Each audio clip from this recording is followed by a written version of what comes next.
May mga sugat na hindi nakikita ng mata. May mga sakit na hindi kayang gamutin ng kahit anong gamot sa botika. At ang pinakamasakit sa lahat, iyon ay ang sugat na galing mismo sa taong iniluwal mo sa mundong ito. Sa taong pinalaki mo. Sa taong akala mo ay magiging sandalan mo pagdating ng araw. Ako si Carmen. 62 taong gulang. Isang retiradong guro. At sa mata ng marami, ako ay isang masuwerteng ina. Pero hindi nila alam ang totoo. Hindi nila alam ang nangyayari sa loob ng bahay na ito. Kapag sarado na ang mga pinto at bintana, naalala ko pa noong gabing iyon. Ang gabing dumurog sa puso ko bilang isang ina. Nakaupo ako sa kusina, tahimik ang buong bahay. Ang tanging naririnig ko lang ay ang tunog ng orasan sa dingding at ang malakas na kabog ng dibdib ko. Sa harap ko, sa ibabaw ng mesa, ay may isang pirasong papel, isang billing statement galing sa bangko. Nanginginig ang mga kamay ko habang hawak ito. Hindi dahil sa lamig ng aircon, kundi dahil sa galit, dahil sa gulat, at higit sa lahat, dahil sa hiya. 850,000 piso. Uulitin ko para malinaw. 850,000 piso. Iyan ang halagang nakasulat sa papel. Halos 1,000,000. At lahat ng ito ay nakapangalan sa akin. Sa credit card ko. Sa card na buong tiwala kong ipinahiram sa kaisa-isa kong anak na babae. Si Bea. Ang sabi niya sa akin noon, "Nay, hihiramin ko lang ang card para sa emergency. Para kung may mangyaring masama, may madudukot ako." Emergency. Iyon ang sabi niya. Pero nang basahin ko ang detalye ng mga gastusin, para akong sinaksak sa likod. Isa-isa kong tiningnan ang mga nakalista. Bulaklak mula sa Dangwa. 150,000. Reservation sa isang mamahaling reception venue sa Tagaytay. 450,000. Catering service para sa daan-daang bisita. 250,000. Napapikit ako ng mariin. Ito ba ang emergency? Ang magarbong kasal? Ang mga bulaklak na malalanta rin naman kinabukasan? Ang pagkain na ipapakain sa mga taong hindi naman ako kilala? Ginamit ng anak ko ang pangalan ko. Ginamit niya ang credit card ko. Ginamit niya ang perang inipon namin ng yumaong asawa kong si Ramon mula sa aming maliit na pensiyon at insurance. At ginawa niya ang lahat ng ito nang walang paalam, walang pasabi. Para bang ang pera ko ay pera niya. Para bang ang pinaghirapan ko sa loob ng mahabang panahon ay may karapatan siyang lustayin sa loob lang ng ilang araw. Masakit. Sobrang sakit isipin. Pero alam niyo ba kung ano ang mas masakit kaysa sa nawalang pera? Iyon ay ang naramdaman ko noong mga sandaling iyon. Ang pakiramdam na para lang akong isang kasambahay sa sarili kong pamamahay. Ang pakiramdam na para lang akong isang bangko na bukas 24 oras para sa kanila. Walang respeto, walang pagpapahalaga, walang utang na loob. Sa loob ng maraming taon, ako ang naging ilaw ng tahanan. Mula nang mawala si Ramon, 4 na taon na ang nakararaan. Ako na ang sumalo sa lahat. Ako ang nagbayad ng mga bills. Ako ang nagpaayos ng bubong kapag bumabagyo. Ako ang nagluto. Ako ang namalengke. Kahit retirado na ako, kahit sumasakit na ang mga tuhod ko, hindi ako tumigil sa pag-aalaga sa kanila. Si Bea. At ang kapatid niyang si Jose. Akala ko, sapat na ang pagmamahal. Akala ko, kapag ibinigay mo ang lahat sa mga anak mo, susuklian nila iyon ng kahit kaunting pagmamahal din. O kahit respeto man lang. Pero nagkamali ako. Malaking pagkakamali. Habang nakatitig ako sa papel na iyon, biglang umilaw ang cellphone ko. May text message galing kay Bea. Binasa ko ang mensahe niya. Sabi niya, "Nay, dumaan ka muna sa grocery. Bumili ka ng pagkain namin. Pauwi na kami galing sa wedding meeting. Pagod kami. Yung usual lang na luto ha. Salamat. Yung usual lang. Bumili ka ng pagkain. Magluto ka. Wala man lang. Kamusta ka na, Nay? Wala man lang, Nay. Kumain ka na ba? Utos lang. Utos na parang ako ang katulong nila. Utos na parang wala akong karapatang mapagod." Napatingin ako sa paligid ng kusina. Ito ang kusinang ipinagawa ni Ramon para sa akin noong ika-20 anibersaryo namin. Dito kami dating nagtatawanan. Dito kami dating masaya. Pero ngayon, ang bahay na ito ay puno na ng mga estranghero. Ang anak kong si Jose, na bumalik dito matapos maghiwalay sa asawa, ay kasama ang bago niyang girlfriend. Ginawa na nilang hotel ang bahay ko. At si Bea, ginawa na niya akong tagapondo ng mga pangarap niya. Ang tingin nila sa akin ay background noise na lang. Isang matandang babae na nandyan lang para magluto, maglinis at magbayad. Isang invisible na tao sa loob ng sarili niyang kaharian. Tumulo ang luha ko. Pero pinigilan ko ang paghikbi. Ayokong marinig nila ako. Ayokong makita nila na mahina ako. Dahil sa totoo lang, pagod na ako. Pagod na akong maging mabait. Pagod na akong umintindi. Pagod na akong magsakripisyo para sa mga taong hindi naman marunong lumingon sa pinanggalingan. Sa edad na 62, dapat ay nagpapahinga na ako. Dapat ay nag-enjoy na ako sa buhay. Pero heto ako, namomroblema kung paano babayaran ang 850,000 piso na hindi naman ako ang gumastos. Huminga ako ng malalim. Pinunasan ko ang mga luha sa pisngi ko. Tiningnan ko ulit ang billing statement. At sa pagkakataong ito, may nagbago sa loob ko. Para bang may isang switch na biglang bumukas sa utak ko. Bakit ako umiiyak? Bakit ako natatakot? Bakit ako nagpapaapi? Ako si Carmen. Ako ang may-ari ng bahay na ito. Ako ang naghirap para sa bawat sentimo na nilulustay nila. Iniisip nila na dahil matanda na ako, wala na akong magagawa. Iniisip nila na dahil nanay ako, lagi lang akong magpapatawad. Iniisip nila na wala akong laban. Pero hindi nila alam ang totoo. Hindi nila alam ang isang sekreto na matagal ko nang itinatago. Isang sekreto na iniwan sa akin ni Ramon bago siya mamatay. Hindi nila alam na ang bahay na tinitirhan nila, nakapangalan iyon sa akin. Solo ko. At may karapatan akong palayasin. Sinuman ang gusto kong palayasin.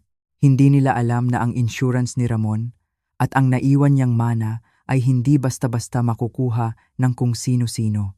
Protektado ito ng isang last will and testament na binago namin ng abogado ko kamakailan lang. Akala nila ako ang pawn o ang kawawang piyesa sa laro nila. Akala nila mauuto nila ang matandang ito. Pero nagkakamali sila. Ang hindi nila alam, hawak ko ang alas, hawak ko ang trump card. Tumayo ako mula sa pagkakaupo. Itinupi ko ng maayos ang billing statement at inilagay sa bulsa ko. Hinarap ko ang salamin sa pasilyo. Tiningnan ko ang sarili ko. Nakita ko ang mga kulubot sa mukha ko, ang puting buhok. Pero nakita ko rin ang apoy sa mga mata ko. Ang apoy na matagal nang nawala, pero ngayon ay nagbabalik. Sabi ko sa sarili ko, tama na Carmen. Tapos na ang pagiging martir. Tapos na ang pagiging ATM. Kung gusto nilang itrato ako na parang wala akong halaga, ipapakita ko sa kanila kung ano ang mangyayari kapag nawala ang halagang iyon. Kung ang tingin nila sa akin ay bangko, pues, ngayong gabi, magsasara na ang bangko, permanently closed. Hindi ito tungkol sa paghihiganti. Hindi ako masamang ina. Mahal ko ang mga anak ko. Diyos ko, alam ng langit kung gaano ko sila kamahal. Pero ang pagmamahal na walang disiplina ay hindi pagmamahal. Ito ay konsentisyon. Ito ay lason. Kung hahayaan ko lang silang gawin ito sa akin, tinuturuan ko lang silang maging masama. Tinuturuan ko silang maging magnanakaw. Tinuturuan ko silang walang respeto. Kaya para sa kapakanan nila at para sa dangal ko, kailangan kong lumaban. Kukunin ko ulit ang respeto na nawala. Kukunin ko ulit ang katahimikan na ninakaw nila sa akin. Magtuturo ako ng leksyon. Isang leksyon na hinding-hindi nila makakalimutan. Isang leksyon na ikukuwento nila balang araw sa mga magiging apo ko. Sabi nila, walang utang na loob ang magulang sa anak. Totoo iyon. Pero ang anak, dapat may respeto sa magulang. Hindi dahil sa pera, kundi dahil sa buhay na ibinigay natin sa kanila. Ngayong gabi, magsisimula ang aking laban. Hindi ako gagamit ng dahas. Hindi ako magsisisigaw. Gagamitin ko ang batas. Gagamitin ko ang utak ko. At gagamitin ko ang karapatan ko. Bilang ina at bilang tao. Humanda kayo, Bea. Humanda ka, Jose. Ang nanay na kilala nyo, ang nanay na laging umuoo, ang nanay na laging nakayuko, wala na siya. Ang kaharap nyo ngayon ay si Carmen. At hindi na ako aatras. Kayo ba? May mga nanonood ba ngayon diyan na nakaka-relate sa kwento ko? Kayo ba ay mga lolo at lola na pakiramdam niyo ay nauubos na kayo? Kayo ba ay mga magulang na ibinigay ang lahat, pero ang sukli ay panlalamig at pambabaliwala? Naranasan nyo na bang maramdaman na para kayong estranghero sa sarili nyong pamamahay? Kung oo, huwag kayong mag-alala. Hindi kayo nag-iisa. Nandito ako para sabihin sa inyo na may pag-asa pa, na pwede pa tayong tumayo kung handa na kayong malaman kung paano ko hinarap ang pagsubok na ito. Kung gusto nyong malaman kung paano ko binawi ang buhay ko mula sa mga anak na naligaw ng landas, pakinggan nyo ang kwento ko. I-like at i-share nyo ang videong ito para marami pa tayong maabot na mga magulang na nagdurusa ng tahimik. At huwag kalimutang mag-comment sa ibaba. Sabihin nyo sa akin, saan kayo nanonood? Gusto kong marinig ang inyong mga hi at hello. Tayo na, simulan na natin ang kwento. Ito ang kwento ng aking pagbangon. Bumukas ang pinto sa harap ng bahay. Ang tunog ng kalabog ay pamilyar na pamilyar sa akin. Iyon ang tunog ng pagdating ng anak kong si Jose. Mabibigat ang kanyang mga hakbang. Parang laging pagod, parang laging pasa ng daigdig. Pero ang totoo ay wala naman siyang pasan na responsibilidad sa bahay na ito. Hindi siya nag-iisa. Kasunod niya si Rina, ang girlfriend niyang bata pa. Ang babaeng tinatrato ang pamamahay ko na parang sarili niyang resort. Narinig ko ang tawanan nila sa pasilyo. Masaya sila. Walang iniintindi. Samantalang ako dito sa kusina ay halos hindi makahinga dahil sa bigat ng hawak kong papel. Ang billing statement na nagkakahalaga ng 850,000 piso, hindi man lang sila sumilip sa kusina. Walang mano po, Nay. Walang magandang gabi, Nay. Diretso sila sa sala. Narinig ko ang pagbagsak ng yoga mat ni Rina sa sahig. Maya-maya pa ay naamoy ko na naman ang usok. Nagsisindi na naman siya ng insenso at mga halamang gamot na sinusunog daw para sa good vibes. Good vibes para sa kanila. Pero para sa akin ay impyerno. Alam nilang may hika ako. Alam nilang sumisikip ang dibdib ko sa matapang na amoy. Pero wala silang pakialam. Ilang beses ko na itong sinabi kay Jose. Ilang beses ko nang nakiusap. Pero ang sagot lang niya ay, Nay, ang arte mo naman. Pabango lang yan sa bahay. Ang bahay ko. Ang bahay na ipundar namin ng tatay niya. Ngayon, ay parang nakikitira na lang ako. Huminga ako ng malalim. Pilit kong pinatatag ang boses ko bago ako tumawag. Jose, pwede ka bang pumunta dito sandali? Naghintay ako. Walang sumagot. Tinawag ko ulit siya. Mas malakas. Jose, may kailangan tayong pag-usapan. Lumitaw siya sa pintuan ng kusina. Nakasimangot. Kitang-kita sa mukha niya ang inis. Suot niya ang mamahaling maong na binili ko pa noong Pasko. Ang regalo na akala ko ay maglalapit sa loob namin. Ano ba yun, Nay? Nagmamadali kami. Magbibihis pa ako. Hindi ako kumibo. Itinuro ko lang ang papel sa ibabaw ng mesa, ang ebidensya ng paglustay ng kapatid niya. Alam mo ba ang tungkol dito? Tanong ko. Sumulyap lang siya sandali. Isang mabilis na tingin. At nakita ko agad sa mga mata niya ang katotohanan. Alam niya ang ginagawa ni Bea. Iyon ang tingin na nakita ko noong bata pa siya kapag nagnanakaw siya ng barya sa pitaka ko. Ang tingin ng isang taong nahuli pero ayaw umamin. Alam ang alin. Maang-maangan niyang sagot. Ang kapatid mo, si Bea.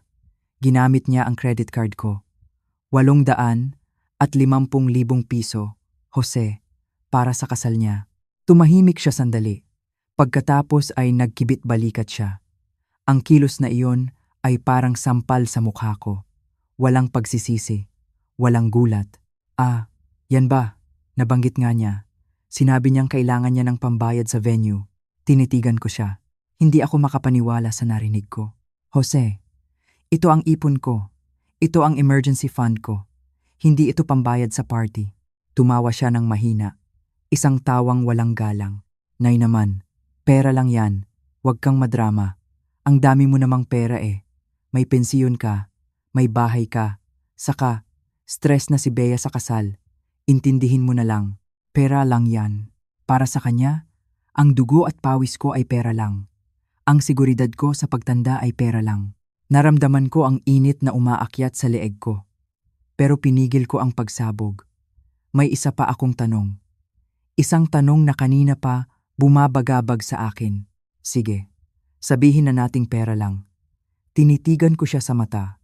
Nasaan ang pamanhikan? Natigilan si Jose. Nawala ang ngisi sa labi niya. Alam niya kung gaano kaimportante sa ating kultura ang pamanhikan. Ito ang formal na paghaharap ng pamilya ng lalaki at babae. Ito ang respeto sa mga magulang. Ha? Anong pamanhikan? Nauutal niyang sagot. Ang hapunan.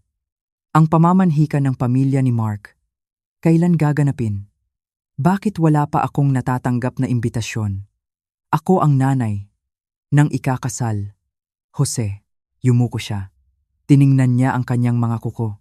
Iniiwasan niya ang tingin ko.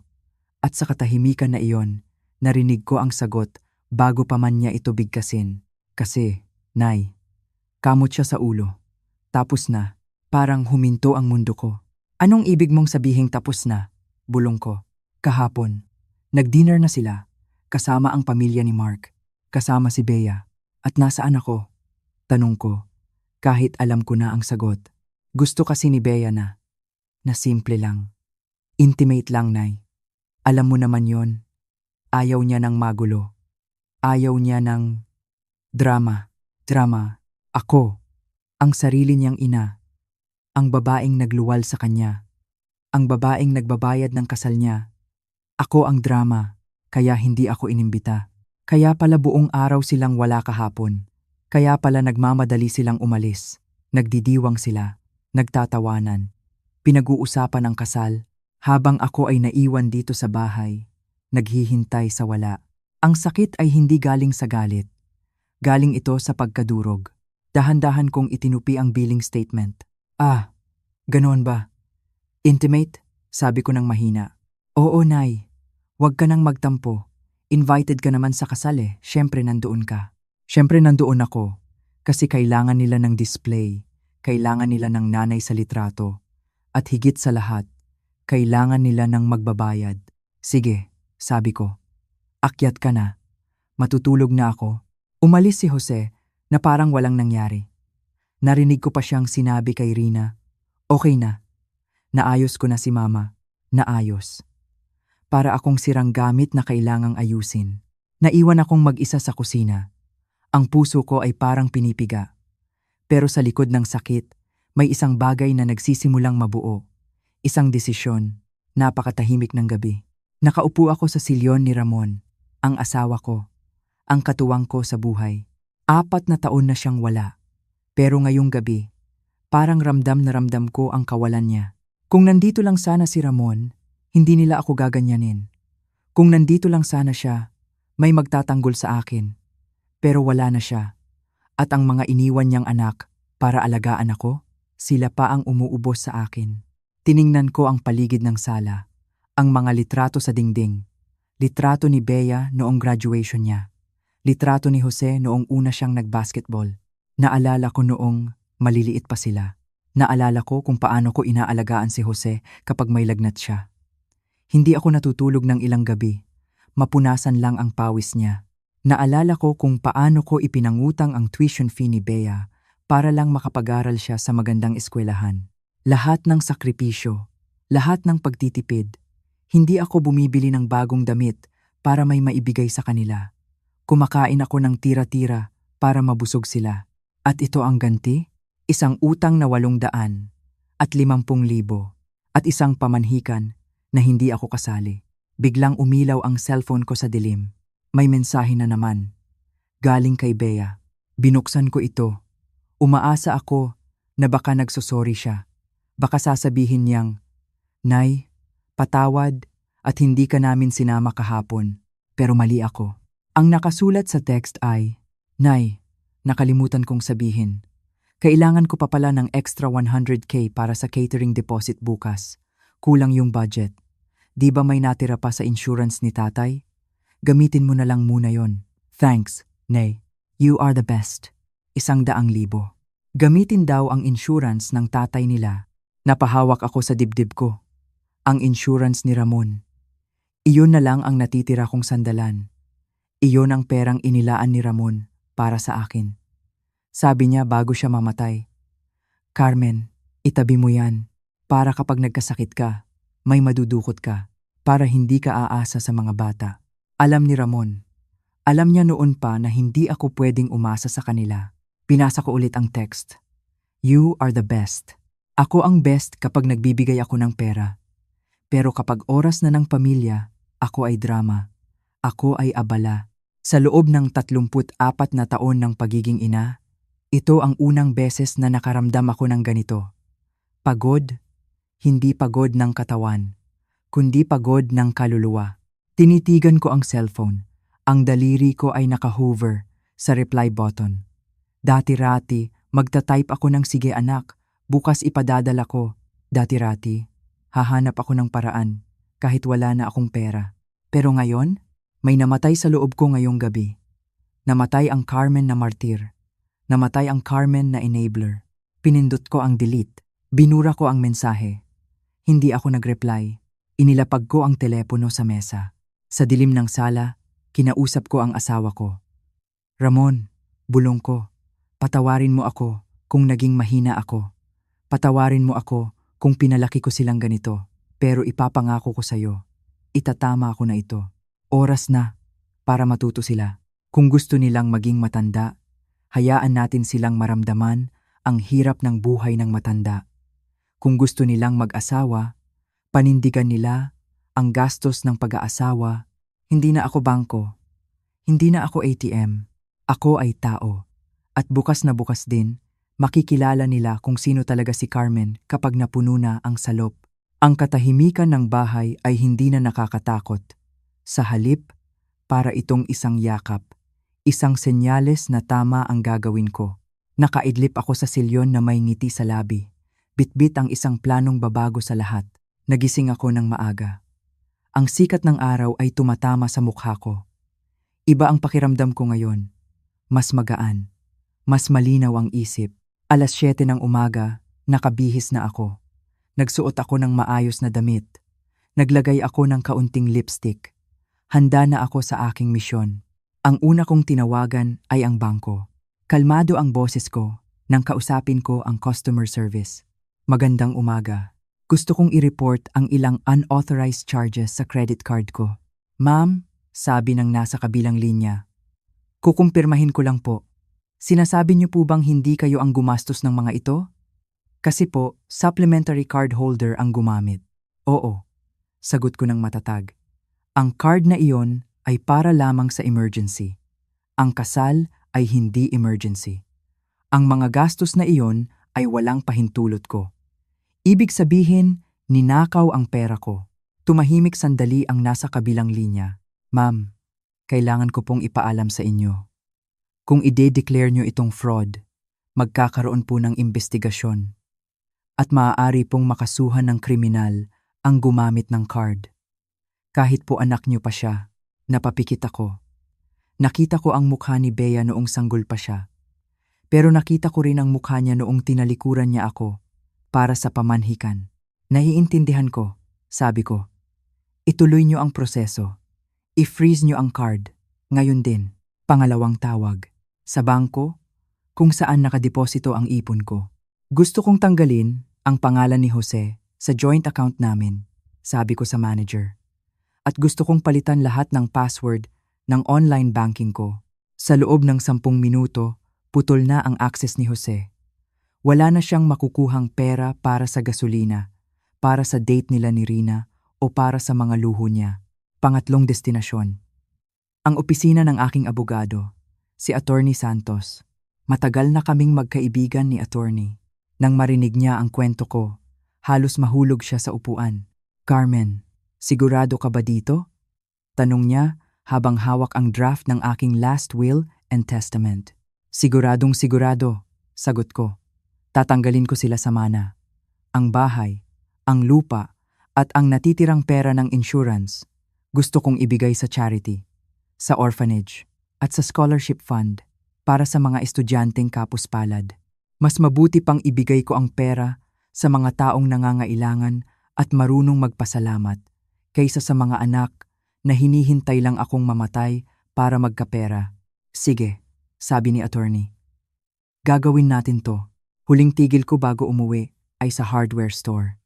Bumili ako ng mga bagong kandado. Heavy duty. Yung klase na hindi basta-basta mabubuksan. Pag uwi ko, wala si Jose at Rina. Umalis na naman siguro. Mabuti. Mas madali ang trabaho ko. Kumuha ako ng screwdriver. Isa-isa kong tinanggal ang mga lumang seradura. Ang bawat pihit ng tornilyo ay parang pagtanggal ng bigat sa dibdib ko. Krr, krr, krr, krr. Ang tunog ng drill ay musika sa pandinig ko. Pinalitan ko ang kandado sa harap. Pinalitan ko ang kandado sa likod. Nang matapos ako, isinara ko ang pinto. Sinubukan ko ang susi. Click.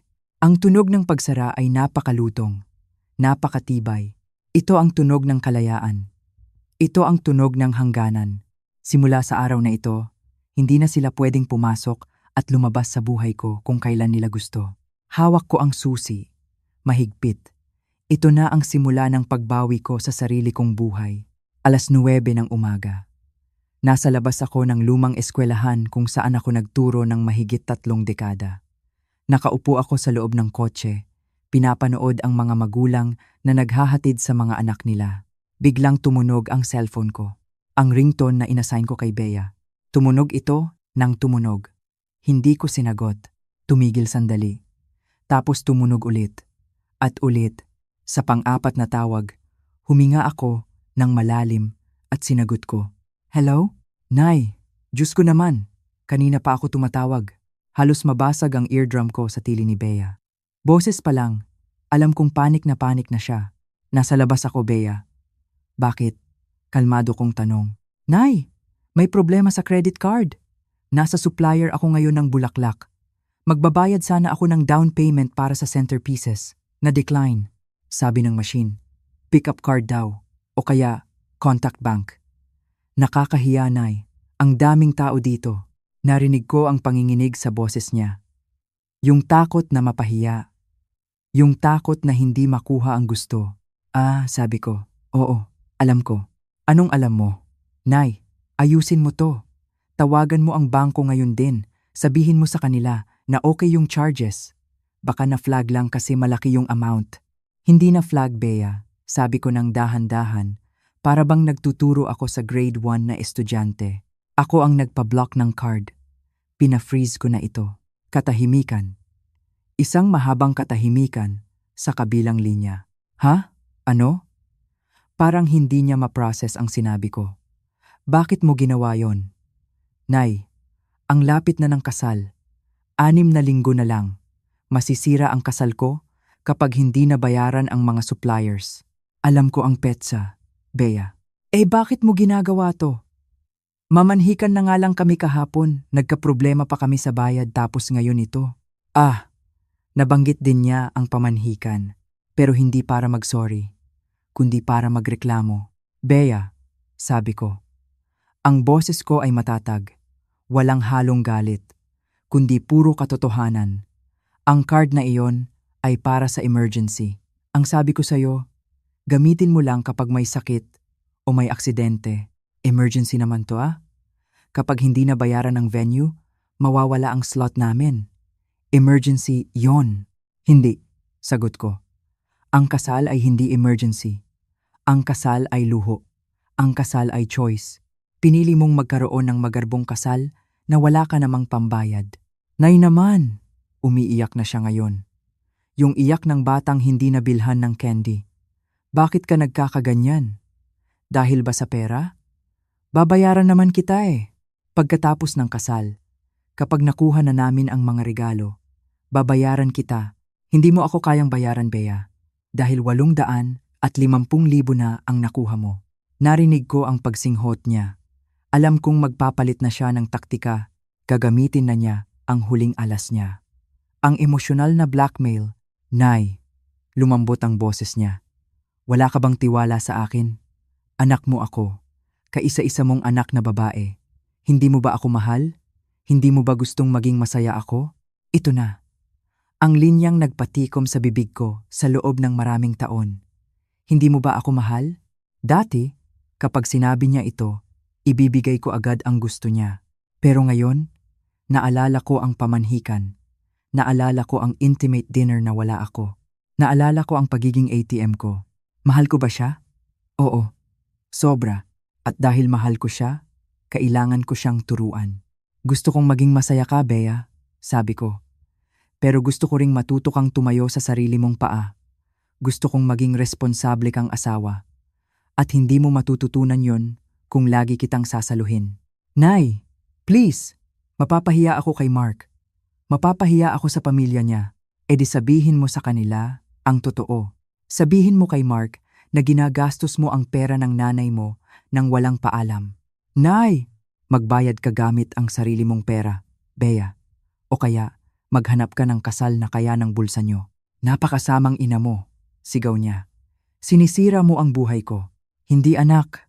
Bulong ko bago ko ibaba ang telepono. Inaayos ko ang buhay ko. Pinindot ko ang end call. Ang katahimikan sa loob ng kotse ay napakabigat. Pero sa unang pagkakataon, hindi ako nakaramdam ng guilt. Nakaramdam ako ng lungkot, oo. Pero nandoon din ang isang bagong pakiramdam. Respeto. Respeto para sa sarili ko. Inoff ko ang cellphone ko. Tumingin ako sa labas. Tuloy pa rin ang mundo. Ang mga bata ay pumapasok sa eskwela. Ang araw ay sumisikat pa rin. At ako, buhay pa rin ako. Kaya ko ito. Handa na ako sa susunod na sigwa. Handa na ako kay Jose. Pinaandar ko ang makina ng kotse at nagmaneho pa uwi. Pauwi sa bahay na ngayon ay may mga bagong kandado at may may-ari na gising na sa katotohanan. Pagpasok ko sa pinto, bumungad sa akin ang isang pamilyar na tanawin. Nasa sala si Jose, nakahilata sa sofa, hawak ang cellphone. Ang mga paa ay nakapatong sa coffee table na binili pa namin ni Ramon sa Baguio noong aming silver wedding anniversary. Sa sahig, nandoon si Rina. Nakastretch, nagyo-yoga. Ang kanyang yoga mat ay nakaharang sa daanan papuntang kusina. May kung anong usok na naman siyang sinusunog.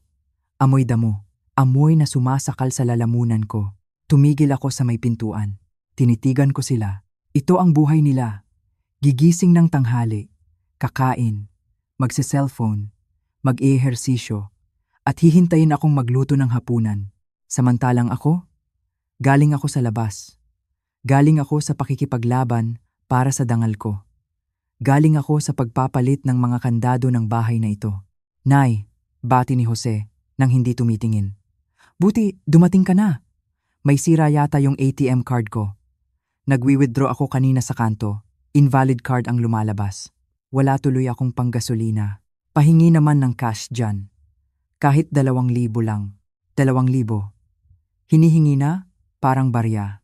Hindi ako kumibo. Nilagpasan ko sila. Dumiretso ako sa kusina at inilapag ang mga binili kong kandado sa mesa. Nay, tawag ulit ni Jose. Narinig mo ba ako? Sira yung ATM. Hinarap ko siya. Ang mukha ko ay kalmado. Walang bahid ng galit. Walang sigaw. Dahil ang totoong galit, tahimik. Hindi sira ang ATM, Jose, sabi ko. Ang boses ko ay mababa pero malinaw. Pinakat ko na ang access mo. Napatigil si Rina sa pag-stretch. Umupo siya at tumingin sa akin. Si Jose naman ay dahan-dahang ibinaba ang cellphone. Ha? Anong pinagsasabi mo? Bakit mo ikakat? Paano ako gagastos? Yan ang problema mo, Jose. Hindi ko problema. Tumayo si Jose. Lumapit siya sa akin. Mataas siya. Malaki ang katawan. Dati, natatakot ako kapag tumataas ang boses niya. Pero ngayon, nakikita ko na lang siya bilang isang malaking bata. Nay, anong trip to? Dahil ba to sa kasal ni Bea? Dahil ba sa credit card? Damay ba ako doon? Damay ka, sagot ko. Dahil kinonsinti mo siya. Dahil alam mong ninanakawan ako ng kapatid mo. Pero wala kang ginawa dahil alam mong may pamanhikan. Pero hinayaan niyong mag-isa ako dito sa bahay habang nagpapakasaya kayo. Namutla si Jose. Alam niyang alam ko na. Sumingit si Rina. Tumayo siya at inayos ang kanyang leggings. Ang mukha niya ay puno ng pagkairita. Tita Carmen, sabi niya. Ang tono niya ay parang nakikipag-usap sa isang paslit. Alam niyo po, masyado kayong stress. Nakakatanda yan lalo. Baka naman po dala lang yan ng, alam niyo na, menopause? O baka kailangan niyo lang ng vitamins? Vitamins. Menopause. Sa tingin ng babaeng ito, ang pagtatanggol ko sa sarili ko ay senyales ng pagkabaliw o pagkatanda. Tumingin ako kay Rina. Diretso sa mata. Rina, sabi ko. May 10 minuto ka. Kumunot ang noo niya. Po, para saan? Para iligpit yang yoga mat mo. Para ilagay ang mga damit mo sa bag. At para lumabas sa pamamahay ko. Nanlaki ang mga mata niya. Tumingin siya kay Jose. Babe, naririnig mo ba ang nanay mo? Pinapaalis niya ako. Humarang si Jose sa pagitan namin. Nay, ano ba? Girlfriend ko yan. Bisita ko siya. Hindi siya bisita, Jose. 6 na buwan na siyang nandito. Wala siyang ambag sa kuryente. Wala siyang ambag sa tubig. Kinakain niya ang pagkain ko. At higit sa lahat, wala siyang respeto sa akin sa loob ng sarili kong bahay. Tiningnan ko ang orasan sa dingding. 9 na minuto na lang, Rina. Jose, tili ni Rina. Do something. This is crazy. Namula ang mukha ni Jose. Ang galit niya ay sumabog. Nay, kapag pinaalis mo si Rina, aalis din ako. Sige, mamili ka. Gusto mo bang maiwan mag-isa dito? Gusto mo bang mamatay na walang nag-aalaga sa'yo? Sige, subukan mo kaming paalisin. Ito na, ang paborito nilang panakot, ang iwanan ako, ang multo ng pag-iisa. Dati, kapag sinasabi nila ito, nanginginig ako, nagmamakaawa ako. Sinasabi kong, huwag anak, sige na, dito na kayo. Pero ngayon, tiningnan ko ang paligid ng bahay. Ang bahay na pinaghirapan namin ni Ramon. Ang bahay na puno ng alaala. Mas gugustuhin ko pang kasama ang mga multo ng kahapon kaysa sa mga taong buhay nga, pero unti-unti naman akong pinapatay. Huminga ako ng malalim. Uminom ako ng tubig. E di umalis ka, sabi ko. Natigilan si Jose. Parang narinig niya ang isang salitang hindi pa naiimbento. Ano? Sabi ko. Umalis ka. Isama mo siya. Kung yan ang gusto mo, malaki ka na, Jose. 34 na taong gulang ka na. Kung gusto mong sumama sa kanya, karapatan mo yan. Naglakad ako palapit sa pinto. Binuksan ko ito ng malawak, pero tandaan mo ito, dagdag ko. Ang boses ko ay yelo. Kapag lumabas ka sa pinto na, yan dala ang mga gamit mo, wala nang balikan. Pinalitan ko na ang mga kandado. Wala ka ng susi, wala ka ng babalikan na kwarto, at wala ka ng babalikan na nanay na tagabayad ng utang mo. Nakita ko ang takot sa mata ni Jose. Ang totoong takot. Yung takot ng isang taong sanay na laging may sumasalo sa kanya. At ngayon ay nakitang tinanggal na ang sapin. Nay, hindi mo magagawa yan. Utal niya. Anak mo ako. Kaya nga ginagawa ko ito. Sagot ko. Dahil anak kita. At ayaw kitang tumandang walang silbi. Tiningnan ko ulit ang orasan. 5 minuto. Wala silang nagawa. Nakita ko kung paano nagmadali si Rina na ilagay ang mga insenso niya sa bag. Nakita ko kung paano hinakot ni Jose ang mga damit niya ng padabog. Isusumpa kita, Nay. Sigaw ni Jose habang hila-hila ang maleta palabas ng gate. Tingnan lang natin kung sino ang iiyak kapag nagkasakit ka. Huwag kang mag-alala. Sigaw ko pabalik. May pera ako pang pagamot. Dahil hindi ko na ibibigay sa inyo. Isinara ko ang pinto. Ikinabit ko ang bagong kandado. Click! Narinig ko ang ugong ng kotse ni Jose na humarurot paalis. At pagkatapos, at katahimikan, sumandal ako sa pinto. Dahan-dahang dumulas ang katawan ko hanggang sa mapaupo ako sa sahig. Akala ko iiyak ako. Akala ko magsisisi ako. Pero habang nakaupo ako doon sa malamig na tiles, naramdaman ko ang tibok ng puso ko. Malakas, buhay na buhay. Wala na sila. Wala na ang mga palamunin. Wala na ang mga walang galang. Ako na lang. Ako at ang bahay ko. At sa unang pagkakataon, hindi ako natatakot. Lumipas ang isang oras. Nakaupo pa rin ako sa kusina. Nakatulala sa tasa ng kape na kanina pa lumamig. Ang katahimikan pala ay may dalawang mukha. Minsan, ito ay payapa. Minsan, ito ay nakabibingi. Ngayon, nagsisimula na itong maging nakabibingi. Nagsimulang pumasok ang mga demonyo sa isip ko. Tama ba ang ginawa ko? Paano kung hindi na sila bumalik? Paano kung mamatay nga akong mag-isa dito at matagpuan na lang ako kapag nangangamoy na? Ito ang hirap sa pagiging matanda. Ang tapang mo ay madaling mapalitan ng lungkot. Biglang may kumatok sa pinto. Tok, tok, tok. Napatalon ako. Si Jose ba yun? Bumalik ba sila? Handa na ba akong makipag-away ulit? Tumayo ako at dahan-dahang sumilip sa bintana. Hindi si Jose. Isang babae na kaedad ko. May puting buhok na nakapusod ng maayos. May suot na apron na may bulaklak at may bitbit na isang malaking Tupperware. Si Gloria, o mas kilala sa tawag na Tita Glo. Ang kapitbahay ko sa tapat. Binuksan ko ang pinto. Carmen, bati niya, na may malapad na ngiti. Nakaistorbo ba ako? Nakita ko kasing umalis ang anak mo, dala ang mga maleta. Naisip ko, baka wala kang kasamang kumain ng hapunan. Itinaas niya ang Tupperware. Nagluto ako ng pansit. At may kasama pang baked macaroni. Sobra ang naluto ko. Sayang naman kung panis lang. Pwede ba akong makishare ng mesa? Tiningnan ko siya. Ilang taon ko na siyang kapitbahay. Nagbabatian kami kapag nagwawalis sa umaga. Nagngingitian kapag nagsisimba. Pero hindi kami kailanman nag-usap ng malaliman. Pero ngayon, sa mga mata niya, nakita ko ang isang bagay na pamilyar, ang lungkot ng isang biyuda, at ang init ng isang ina. Pasok ka, Glo, sabi ko. Ang boses ko ay garalgal. Umupo kami sa kusina. Ininit ko ang pansit, amoy bawang at kalamansi, amoy ng tahanan. Habang kumakain kami, hindi ko namalayan, tumutulo na pala ang luha ko. Pumatak ito sa plato ko. Sige lang, sabi ni Tita Glo. Hinawakan niya ang kamay ko. Ang palad niya ay mainit at magaspang palad ng taong masipag magtrabaho. Ilabas mo yan, Carmen. Mahirap kimkimin. At doon, ibinuhos ko ang lahat. Sinabi ko sa kanya ang tungkol sa credit card, ang 850,000 pesos, ang kawalan ng respeto ni Rina, ang pagpapalayas ko kay Jose, at ang pinakamasakit sa lahat, ang pamanhikan. Hindi nila ako inimbita. Glo, sumbong ko habang humihikbi. Ako ang nanay. Ako ang nagbayad ng lahat. Pero ikinahiya nila ako. Nakinig si Tita Glo. Hindi siya sumingit. Hindi siya nagbigay ng payo agad. Nakinig lang siya. Tumango. Nagbigay ng tissue.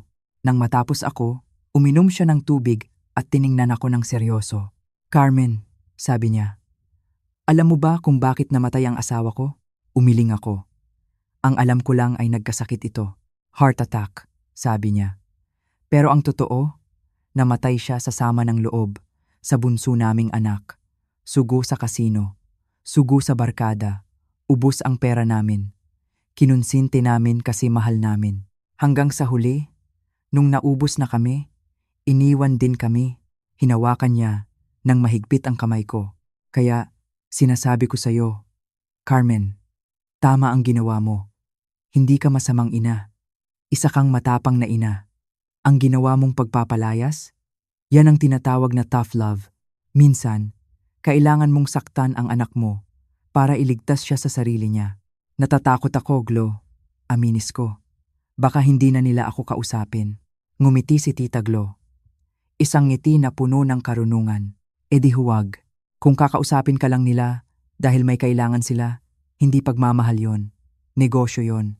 Tumawa ako nang mahina sa sinabi niya. Negosyo. Tama siya. Huwag kang mag-alala, dagdag niya. Nandito ako. Tayong mga biyuda. Tayo-tayo na lang ang magdadamayan. Bukas, samahan mo ako sa palengke ha? At turuan mo akong mag-alaga ng orchids. Ang gaganda ng orchids mo eh. Nang gabing iyon, nang umuwi na si Tita Glo, iniligpit ko ang mga plato. Wala na ang bigat sa dibdib ko. May kasama na ako. Hindi mga anak na palamunin, kundi isang kaibigan na totoo. Natulog ako ng mahimbing. Ang tiyan ko ay busog sa pansit at ang puso ko ay busog sa malasakit. Kinabukasan, nagsimula ang tunay na bagyo. Hindi ulan o hangin, kundi luha at sumbat. Maagang dumating si Bea. Nakita ko ang kotse niya sa labas. Mugto ang mga mata, magulo ang buhok. Kumatok siya ng kumatok. Nay, buksan mo to. Parang awa mo na. Hindi ko binuksan ang pinto. Sumilip lang ako sa bintana. Umuwi ka na, Bea. Sabi ko. Nay, please. Kausapin mo ako. Paano na ang kasal? Paano na ako? Bakit mo ginagawa to? Umiiyak siya. Lumuluhod sa harap ng gate. Ang galing niyang umarte. Kung hindi ko lang alam ang totoo, baka naawa na ako. Nay, sorry na. Sige na, sorry na. Babayaran kita. I-unfreeze mo lang ang card. Sorry dahil kailangan ng pera. Hindi sorry dahil nagsisisi. Nang makita niyang hindi ako natitinag, nagbago ang tono niya. Napaka-selfish mo. Matanda ka na. Aanhin mo pa ang pera? Gusto mong mamatay na mayaman habang ang anak mo naghihirap? Wala kang kwentang ina. Isinara ko ang kurtina. Hayaan siyang sumigaw hanggang mapaos. Tanghali, dumating ang reinforcement, si Jennifer, ang ex-wife ni Jose. Ang babaeng hiniwalayan ng anak ko dahil daw masyado itong nagger. Pero ang totoo, ayaw lang ni Jose na sinasabihan siyang magtrabaho. Kasama niya si Mark, ang fiancé ni Bea. Pinapasok ko sila. Iba si Mark, marespeto, mabait. Umupo sila sa sala. Tita Carmen, simula ni Jennifer. Pinapunta po ako ni Jose. Sabi niya, nagwawala daw po kayo. Baka daw po may sakit kayo sa pag-iisip. Nag-aalala lang po ako. Napangiti ako ng mapait. Ginamit pa ni Jose ang ex-wife niya para ipain sa akin. Wala akong sakit, Jen, sabi ko. Gising na gising ako. Bumaling ako kay Mark. Nakayuko siya. Mukhang hiyang-hiya. Mark, tawag ko. Nag-angat siya ng tingin.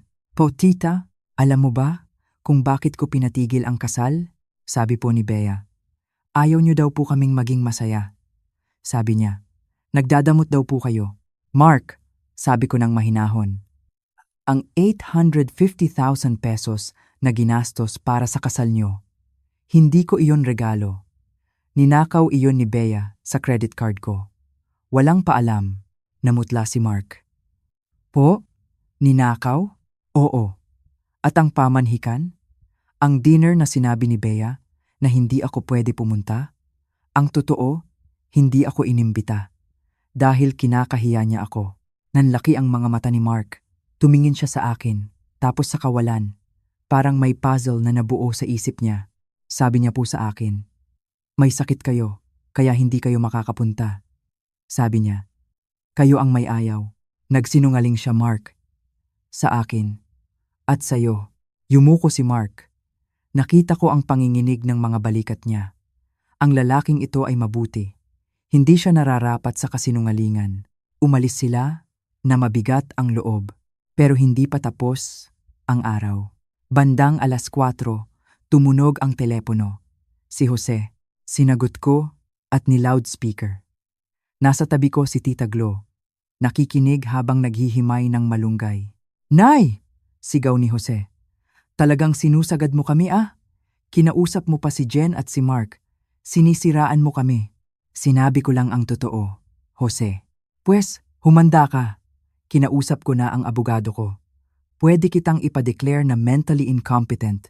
Sasabihin namin sa korte na ulyanin ka na hindi ka na makapagdesisyon ng tama. Kukunin namin ang power of attorney. Mamanahin namin ang pera mo at ilalagay ka namin sa home for the aged. Napatingin si Tita Glo sa akin. Nanlaki ang mata. Napakasamang bata, bulong niya. Pero ako, tumawa lang ako. Jose, sabi ko, anong abogado? Yung abogado na libre sa public attorney's office? Kasi wala ka namang pambayad sa private lawyer, di ba? Tumahimik sa kabilang linya. At saka, dagdag ko, bago ka pa tumawag, naayos ko na ang lahat kay Attorney Santos. May medical certificate ako na nagpapatunay na nasa tamang pag-iisip ako. Ang bawat desisyon ko ay dokumentado. Subukan mong dalhin ako sa korte. Baka ikaw pa ang makulong sa pagnanakaw at estafa. Nay, humina ang boses niya. Wag naman ganyan. Wag mo akong takutin, Jose. Dahil wala na akong kinatatakutan sa inyo. Binaba ko ang telepono. Tumingin ako kay Tita Glo. Okay ka lang? Tanong niya. Okay na okay, sagot ko. Gusto mo ng kape? Sa wakas, alam na nila. Hindi na ako ang dating Carmen na kaya nilang takutin. Ako na ngayon ang Carmen na handang lumaban. Lumipas ang 3 linggo. 3 linggo ng katahimikan. 3 linggo ng kapayapaan. Ang hardin ko ay namumulaklak na ulit. Ang mga orchids na dati ay nalalanta dahil sa usok ni Rina, ngayon ay mayabong na. Tuwing hapon, naglalakad kami ni Tita Glo sa subdivision. Nagkukwentuhan, tumatawa. Isang hapon, habang nagdidilig ako, may humintong sasakyan. Si Mark. Pumayat siya. Maitim ang ilalim ng mga mata. Pero maayos ang bihis. Magandang hapon po, Tita Carmen. Bati niya. Nagmano siya. Pinaupo ko siya sa beranda. Ipinagtimpla ng iced tea. Kamusta na, Mark? Tanong ko. Huminga siya ng malalim. Kinuha ang isang sobre sa bulsa ng polo niya. Wala na po ang kasal, tita. Ibinaba niya ang baso. Hiwalay na po kami ni Bea. Kinansela ko na ang lahat. Ang venue, ang catering, ang simbahan. Tinitigan ko siya. May kirot sa puso ko para sa anak ko. Pero mas malaki ang respeto ko sa lalaking ito. Bakit, Mark? Dahil hindi ko po kayang magpakasal sa taong kayang nakawan ang sariling ina. Nung nalaman ko po ang totoo, na-realize ko na hindi ko pala siya kilala. Kung kaya niya kayong tratuhin ng ganoon, paano pa kaya ako? Paano pa kaya ang magiging anak namin? Iniabot niya sa akin ang sobre. Tita, tanggapin niyo po ito. Binuksan ko. Isang manager's check. 425,000 piso. AFAR 135,000. Mark, sabi ko, hindi mo utang ito. Si Bea ang gumamit ng card. Alam ko po. Pero kalahati ng gastos na yon ay para sa akin. Para sa kasal ko sana. Nakinabang din ako kahit hindi ko alam. Hindi ko po kayang mabuhay ng payapa na alam kong may utang ako sa inyo. Dangal ko po ito, tita, dagdag niya. Dangal. Isang salita na matagal nang kinalimutan ng mga anak ko. Tinanggap ko ang tseke. Niyakap ko siya. Umiyak siya sa balikat ko saglit. Isang mabuting lalaki na nasaktan ng kasinungalingan. Nang gabing iyon, dumating ang bagyo. Isang taxi ang huminto. Bumaba si Bea. May bitbit na 2 malaking bag. Ang ganda niya ay wala na. Wala ng makeup. Gusot ang damit. Ang mukha ay puno ng pagkatalo. Nay, tawag niya mula sa gate. Lumabas ako. Hindi ko binuksan ang gate. Kinausap ko siya sa pagitan ng mga rehas. Nay, wala na akong matirhan, sabi niya. Ang boses ay paos. Pinaalis ako ni Mark sa kondo niya. Yung friend ko, hanggang kagabi lang ako pinatulog. Wala na akong pera. Ubus na. Tiningnan ko ang anak ko. Ang batang pinalaki ko. Ang batang ibinigay ko. Ang lahat. Papasukin mo ako, Nay. Please. Magbabago na ako. Bakit ka magbabago, Bea? Tanong ko. Kasi wala na akong choice. Napailing ako. Yan ang problema, anak. Nagsisisi ka lang kasi wala ka ng choice. Nagsisisi ka lang kasi nahuli ka. Kasi iniwan ka. Kasi wala ka ng pera. Pero anak mo ako. Sigaw niya. Obligasyon mo ako. Tapos na ang obligasyon ko, Bea. 31 anyos ka na. May master's degree ka na binayaran ko. May trabaho ka. Kung wala kang matirhan, magtrabaho ka. Mag-rent ka ng kwarto. Magsimula ka sa ibaba, gaya ng ginawa namin ng tatay mo. So ganoon na lang? Hahayaan mo akong matulog sa kalye? Hindi ka matutulog sa kalye. Maraming boarding house dyan. May sweldo ka naman, di ba? Gamitin mo yon. Huwag ang pensiyon ko. Tumalikod ako. Nay, huwag mo akong talikuran. Hindi kita tinatalikuran. Sabi ko nang hindi lumilingon. Tinuturuan kitang humarap sa buhay. Pumasok ako sa bahay. Isinara ang pinto. Narinig ko ang iyak niya. Masakit. Sobrang sakit. Gusto kong buksan ang pinto at yakapin siya. Gusto kong sabihin, tahan na, ayos lang ang lahat. Pero alam kong, kapag ginawa ko iyon, hindi siya matututo. Kapag ginawa ko iyon, habang buhay siyang magiging pilay na umaasa sa saklay. Kaya pinili kong maging matapang para sa kanya at para sa akin.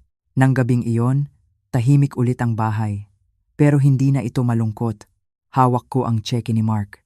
Hindi dahil sa pera, kundi dahil ito ang patunay na may mga tao pa ring marunong rumespeto. May pag-asa pa, at balang araw, umaasa ako na matututunan din ito ni Bea at Jose. Pero hanggat hindi nangyayari iyon, mananatiling sarado ang pinto at mananatiling bukas ang bago kong buhay. Lumipas ang 6 na buwan. Mabilis ang panahon. Parang kailan lang. Ang buhay ko ay isang malakas na bagyo. Puno ng sigawan. Puno ng iyakan. Puno ng mga taong humihingi at kumukuha. Pero ngayong umaga, ang naririnig ko lang ay ang huni ng mga ibon sa aking hardin. Ang kaluskos ng mga dahon na humahampas sa bintana at ang tunog ng pagkulog ng kape sa aking kusina. Napakasarap pakinggan ng katahimikan. Dati, takot ako sa tahimik. Akala ko, kapag tahimik ang bahay, ibig sabihin ay mag-isa ka. Ibig sabihin ay malungkot ka. Ibig sabihin ay wala nang nagmamahal sa'yo. Pero ngayon, alam ko na ang totoo. Ang katahimikan pala ay kapayapaan. Ito pala ang tunog ng isang buhay na walang inaalalang utang, walang inaalalang away, walang inaalalang sama ng loob. Nasa kusina ako ngayon. Hawak ko ang isang sulat. Ito ay galing sa bangko. Ang papel ay makapal at formal. Ilang beses ko na itong binasa, pero hindi ako nagsasawang basahin ito ulit. Dear Mrs. Carmen, ang sabi sa sulat. Tapos na po ang aming investigasyon. Napatunayan namin na ang mga transactions na nagkakahalaga ng 850,000 pesos ay unauthorized o walang pahintulot. Ibinalik na po namin ang pera sa inyong account. Isinara na rin po namin ang supplementary card na nakapangalan sa inyong anak. Napangiti ako. Isang ngiti na abot hanggang sa mata. Nanalo ako. Hindi lang sa kaso. Nanalo ako sa paninindigan ko na ibalik sa akin ang pera. Ang pinaghirapan namin ni Ramon, ang dugo at pawis namin sa loob ng ilang dekada. Ligtas na ito, pero higit sa pera, ang naibalik sa akin ay ang aking dignidad, ang aking dangal, bilang isang tao na marunong lumaban para sa tama. Tinupi ko ang sulat at inilagay sa lorry ng aking drawer. Katabi ng litrato ni Ramon. Ramon, bulong ko sa litrato niya. Ayos na ang lahat. Huwag ka nang mag-alala. Lumabas ako sa beranda. Dala ko ang mainit na tasa ng kapeng barako. Ang paborito namin. Ang hardin ko ay buhay na buhay. Ang mga orchids na dati ay nalalanta, ngayon ay namumulaklak na. Kulay ube, kulay puti, kulay dilaw. Ang gaganda nila. Dati, wala akong oras mag-alaga sa kanila. Kasi lagi akong abala sa pag-aasikaso kay Jose. Lagi akong abala sa pagreresolba ng mga problema ni Bea. Parang mga halaman din pala ang tao. Kailangan mong tanggalin ang mga tuyong dahon. Kailangan mong tanggalin ang mga damo na umaagaw sa sustansya. Kapag ginawa mo iyon, saka lang uusbong ang mga bagong bulaklak, si Jose at si Bea ang mga tuyong dahon sa buhay ko noon. At kinailangan ko silang putulin para mabuhay ako ulit. Kamusta na kaya sila? Alam kong nagtataka kayo. Si Jose? Balita ko ay nakikitira ngayon sa isang maliit na apartment kasama ang isang kaibigan. Nagtatrabaho siya bilang call center agent sa gabi. Minsan, nakikita ko siya sa Facebook. Pumayat siya, mukhang pagod. Wala na ang mamahaling damit. Wala na ang yabang. Noong isang linggo, nag-text siya sa akin. Nay, happy birthday. Sorry, wala akong regalo. Medyo gipit pa sa budget. Babawi ako next time. Ingat ka. Wala siyang hininging pera. Wala siyang hininging pabor. Binati lang niya ako. Napaluha ako nung nabasa ko iyon. Hindi dahil sa lungkot, kundi dahil sa tuwa. Sa wakas ay natututo na siya. Natututo na siyang maging tao. Ang paghihirap niya ngayon ay ang humuhubog sa kanya. At si Bea? Hindi natuloy ang kasal nila ni Mark. Masakit iyon para sa isang babae. Ang mapahiya, ang maiwan. Bumalik siya sa pagtuturo. Narinig ko kay Tita Glo na umuupa siya ng isang kwarto malapit sa eskwelahan. Nagluluto siya ng sarili niyang pagkain. Naglalaba ng sarili niyang damit. Ang mga bagay na dapat ay natutunan niya noong bata pa siya. Ngayon pa lang niya natututunan sa edad na 30. Mahirap. Oo, mahirap ang buhay nila ngayon. At bilang ina, may kirot pa rin sa puso ko kapag iniisip ko na nahihirapan sila. Minsan, gusto kong kunin ang telepono. Gusto kong sabihing, "Anak, uwi ka na. Bibigyan kita ng pera." Pero pinipigilan ko ang sarili ko.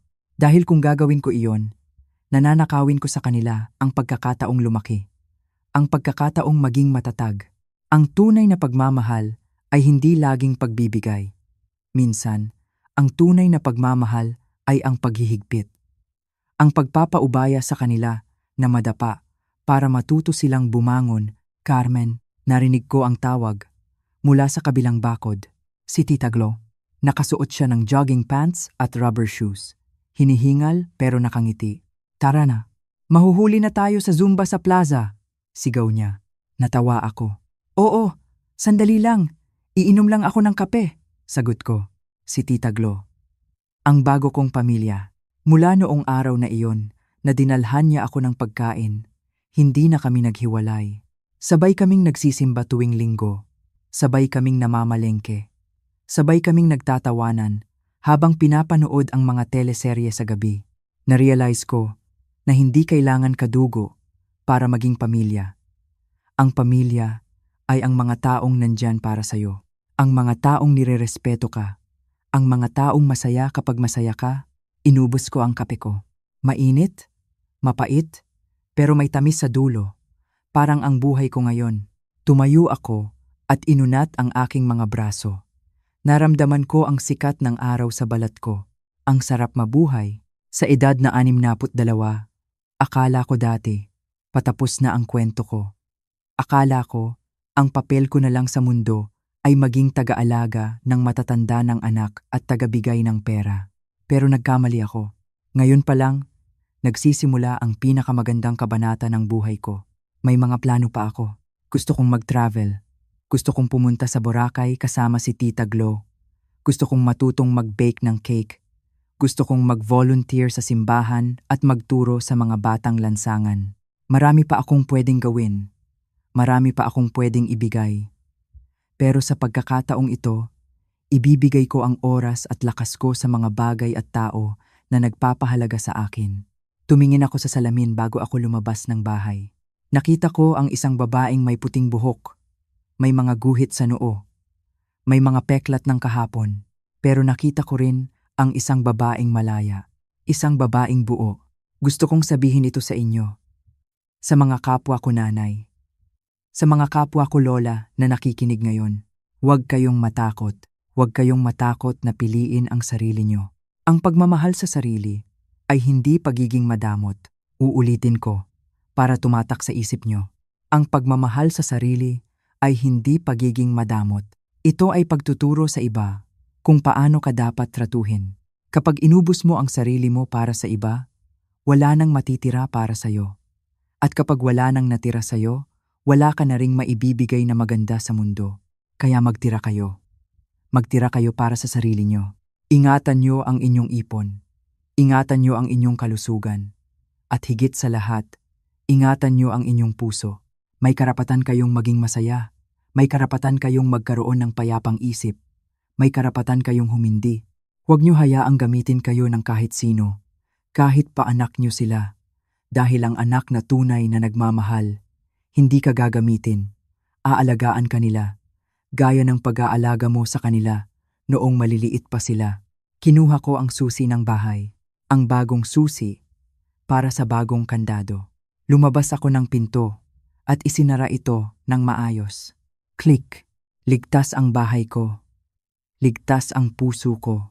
Naglakad ako papunta sa gate kung saan naghihintay si Tita Glo. Kumakaway siya. Ang araw ay mataas na. Wala nang anino ng dilim. Wala nang bigat ng kahapon. Ito ang aking bagong umaga. Ito ang aking bukang liwayway. At sa wakas, ako ay tunay na gising. Ako si Carmen. At ito ang kwento ng aking paglaya. Maraming salamat sa pakikinig.